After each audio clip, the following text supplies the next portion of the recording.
نحمده ونصلي على رسوله الكريم أما بعد فأعوذ بالله من الشيطان الرجيم بسم الله الرحمن الرحيم إنا نحن نزلنا الذكر وإنا له لحافظون وقال النبي صلى الله عليه وسلم يقال لصاحب القرآن اقرأ وارتقي ورتل كما كنت ترتل في الدنيا فإن منزلتك عند آخر آية تقرأها সম্মানীয় উপস্থিতি সমস্ত প্রশংসা সেই মহান রব্বুল আলামিনের জন্য যিনি আমাদেরকে উম্মতে মুহাম্মাদি বানিয়েছেন সকলে বলে আলহামদুলিল্লাহ শতকোটি দরুদ ও সালামের নজরানা বিশ্বনবী মুহাম্মদ সাল্লাল্লাহু আলাইহি ওয়াসাল্লামের প্রতি সকলে বলে সাল্লাল্লাহু আলাইহি ওয়াসাল্লাম।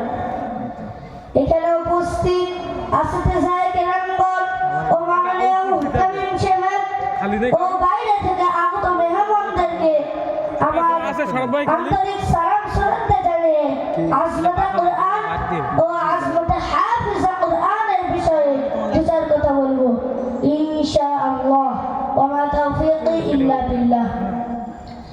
কুরআন যে বাণী তিনি মহান, যার উপর অবতীর্ণ হয়েছে তিনি মানব কুলের শ্রেষ্ঠ, ফেরেশতা বহন করে নিয়ে এসেছেন তিনি ফেরেশতা কুলের শ্রেষ্ঠ। যে রজনীতে অবতীর্ণ হয়েছে সেই রজনী হাজার মাস অপেক্ষা উত্তম।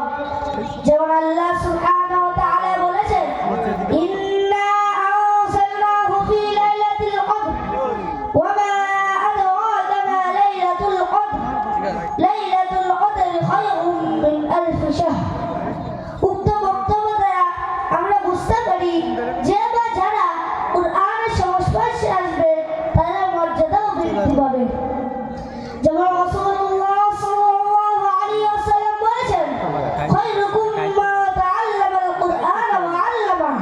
তোমাদের মধ্যে ওই ব্যক্তি উত্তম যে কুরআন নিজে শিক্ষা করে এবং অপরকে শিক্ষা দেয়। আল্লাহ সুবহানাহু ওয়া তাআলা তার কালাম হযরত মুহাম্মদ সাল্লাল্লাহু আলাইহি ওয়াসাল্লামের প্রতি অবতীর্ণ করেছেন, তার থেকে সাহাবারা মুখস্থ করে নিয়েছেন।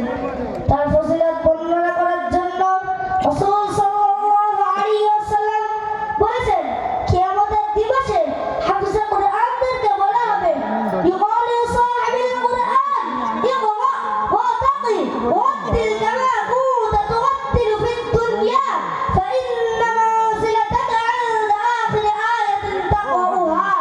পড়ো আর চড়ো যেমন ভাবে তুমি দুনিয়াতে তেলাওয়াত করতে, কেননা তোমার স্থান জান্নাতের ওইখানে হবে যেখানে তোমার তেলাওয়াত শেষ হবে। আল্লাহর রাসূল হযরত মুহাম্মদ সাল্লাল্লাহু আলাইহি ওয়াসাল্লাম হাদিসের মধ্যে আরো বলেছেন প্রকৃত হাফেজ কুরআন তার পরিবারের এমন 10 জনকে জান্নাতে নিয়ে যাবেন যাদের উপরে জাহান্নাম ওয়াজিব ছিল। সুবহানাল্লাহ। হাফেজ কুরআনের মর্যাদা এইখানে শেষ নয়।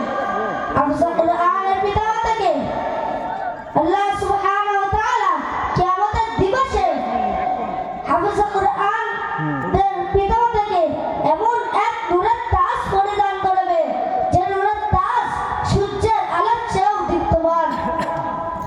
তাদেরকে দেখে লোকেরা বলবে এরা কি নবী, এরা কি কোনো পীর পয়গম্বর, এদের এত সম্মান কেন? উত্তরে বলা হবে এরা হাফেজ কুরআনের পিতামাতা। হাফেজ কুরআনের পিতামাতার যদি এত সম্মান হয় তাহলে স্বয়ং হাফেজ কুরআনের মর্যাদা কি হবে? আপনারা কি এই সম্মান পেতে চান? তাহলে আপনাদের সন্তানদেরকে মাদ্রাসায় ভর্তি করে দিন। আল্লাহ সুবহানাহু ওয়া তাআলা আমার হিফজের বাকি সবগুলো তাড়াতাড়ি খতম করার তৌফিক দান করুন। আমিন সুম্মা আমিন ওয়া আখিরু দাওয়ানা আলহামদুলিল্লাহি রাব্বিল আলামিন। আসসালামু আলাইকুম। পরবর্তী বক্তা মাওলানা হোসেন সাহেব 7 মিনিটের জন্য